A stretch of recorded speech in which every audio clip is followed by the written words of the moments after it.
il suo osservatorio. Come se ne esce con la sinistra? Beh, se ne esce se la sinistra cambia. Lapidario Giuliano Vernier, volto storico del Partito Comunista Trevigiano e Veneto. 25 anni in Consiglio Comunale di Trecento, 10 anni a Palazzo Ferrofini dove è stato nel 1985 con il doge Carlo Bernini e anche vicepresidente del Consiglio regionale con un altro trevigiano, il repubblicano Vittorio Guido Mangilli. Barnier oggi guarda da lontano la politica locale e nazionale e in particolare la sinistra che l'ha visto presente sin dai calzoni corti tra le file della FIGC quando era più giovani comunisti che gioco calcio. Ma i suoi commenti sono netti verso quell'area politica che dovrebbe ripartire dal pensiero di nomi come Enrico Berlinguer. In questo momento di difficoltà, che suggerimento dare al Partito Democratico Veneto? Ha degli spazi.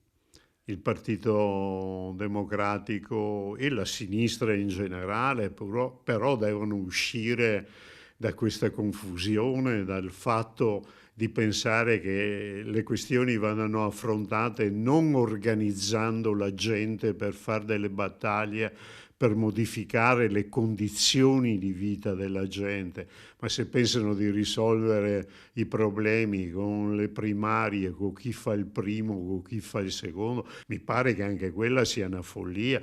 Come è una follia tutti quelli che pensano che oggi di fronte ai pericoli che ci sono, perché è vero che non può essere rifatto il fascismo come l'abbiamo riconosciuto, ma quel fascismo eterno di cui parlava Umberto Eco esiste ancora? Ma per Varnier non è rappresentato da Vannacci. Vanacci è un po' un prodotto di una situazione, diciamo così, delle contraddizioni che ci sono anche nel centrodestra. Una crisi non solo tra schieramenti italiani ma globale, secondo Varnier, che pur essendo mondiale ha ricadute pesanti anche vicino a casa nostra. C'è una sostanziale incapacità di affrontare le questioni attraverso la discussione e il confronto e ormai tutto è delegato purtroppo alle armi con tutte le conseguenze negative che stanno pagando i lavoratori, la povera gente.